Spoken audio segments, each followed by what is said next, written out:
বাংলাদেশ থেকে অনেকটা দূরে। পরিবার নেই, বাসায় সেই আগের মতো ইফতারের পরিবেশটাও নেই।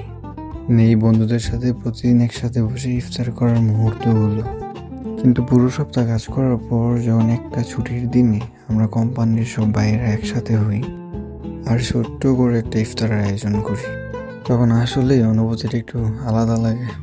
তো আজকে শেয়ার করব আমরা কিভাবে এই দূর দেশে নিজেদের মতো করে ইফতারটা তৈরি করলাম আর সারাটা দিন আমাদের কেমন কাটলো। আজ রবিবার, আমাদের ছুটির দিন, আর আজকের দিনটা ঘিরে আমাদের ইফতারের বিশেষ আয়োজন। প্রথমে পরিচয় করিয়ে দিই আমাদের মুন্না ভাইয়ের সাথে। আমাদের কোম্পানি সবার আত্মীয় বলতেই চলে এক কথায়। মানুষটা যেমন যুক্তিবাদী, মনের ভেতর আবার কবি কবি একটা ভাবও আছে তার। এই যে দেখছেন, সে হলো মেহেদি। সবাই ওকে সারাক্ষণ খেপায়, কিন্তু ছেলেটা দিয়ে ভালো হয়েছে, হাসি মুখে উড়িয়ে দেয় সব কিছু। আমাদের আড্ডার এবং বিনোদনের মূল উৎসই হচ্ছে সে। ইনি হলেন বাসার ভাই। বাড়ি ওনার পাবনা ঠিকই, কিন্তু মানুষ হিসেবে মোটেও পাগল না, বরং বেশ কাজের মানুষ একজন। নাদিম ভাই দা শেফ, আমাদের কোম্পানির সেরা রাঁধুনি, এক কথায় বলে পারফেক্ট শেফ। ওনার হাতের রান্নার জাদু আছে, সেটা ভিডিওর শেষেই আপনারা দেখতে পারবেন। আর আছেন ব্রাহ্মণবাড়িয়ার কিং অনিক ভাই। উইন্ডিয়ার আমি একই পথের প্রতীক, অর্থাৎ সনাতন ধর্মী। সবশেষে আমাদের আকাশ ভাই, লুঙ্গি প্রেমী এবং অসম্ভব রসিক একজন মানুষ সে। এই যে দেখছেন দাঁড়িয়ে দাঁড়িয়ে খাচ্ছে, হ্যাঁ এটাই আমি। কি ভাবছেন, পবিত্র রমজান মাসে সবাই রোজা রাখছে আর আমি কেন ভেবে দাঁড়িয়ে দাঁড়িয়ে খাচ্ছি? আসলে আপনাদের তো একটু আগেই বললাম যে আমি আর অনিক ভাই কিন্তু একই পথের প্রতীক, অর্থাৎ সনাতন ধর্মী। তাই আমাদের দায়িত্বটা একটু ভিন্ন। আমাকে রাখা হয়েছে এদের লবণ টেস্ট করার জন্য, আর আমার আসল কাজ হচ্ছে এদের এই সুন্দর মুহূর্তগুলো আর এই কাণ্ড কারখানাগুলো ক্যামেরা বন্দি করা। মানে এই সব কিছুই আমার দায়িত্ব। তো চলুন দেখা যাক কে কী করছে। এখানে কেউ পেঁচ কাটায় ব্যস্ত, কেউ বুট রান্না করছে, আবার কেউ বেগুনি বাজায় মগ্ন।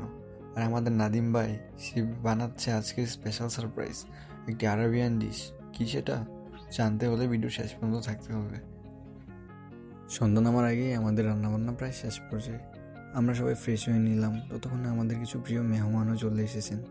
সবাইকে নিয়ে আমরা রওনা হলাম সমুদ্রের পাড়ে। আর হাতে করে অনেক কিছু নিয়ে যাচ্ছিলাম, কিন্তু হঠাৎ গাড়ি চলে আসায় কাজটা অনেক সহজ হয়ে গেল। সব কিছু তুলে দিলাম গাড়িতে, তারপর আমরা যার যার মতো যাওয়া শুরু করলাম। এই যে জায়গাটা দেখছেন, নদীর পাড়, আমাদের বাসা থেকে একদম কাছেই। দারুণ সুন্দর আর শান্ত একটা পরিবেশ। প্রবাসীর ব্যস্ত জীবনে আমরা সবাই মিলে ঠিক পরিবারের মতোই আজ ইফতারের আয়োজনটা করলাম। সময় মতো ফল কেটে প্লেট সাজিয়ে সবাই একসঙ্গে বসে পড়লাম ইফতার করতে।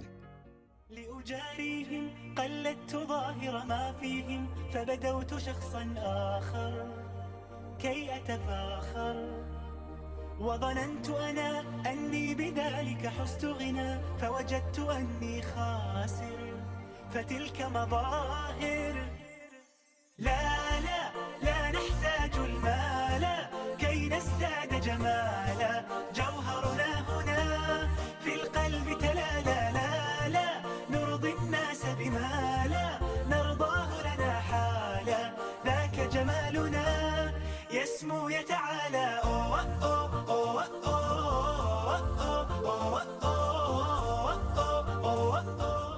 ইফতার শেষ করে আমরা বাসায় ফিরলাম, আর এসেই আমাদের সেই স্পেশাল মুহূর্ত, নাদিম ভাইয়ের হাতের তৈরি স্পেশাল মান্ডি তৃপ্তি করে খেয়ে আজকের দিনটা এইখানেই শেষ করলাম। সবাই ভালো থাকবেন, সুস্থ থাকবেন। পরবর্তী ভিডিওতে নতুন কিছু নিয়ে দেখা হবে।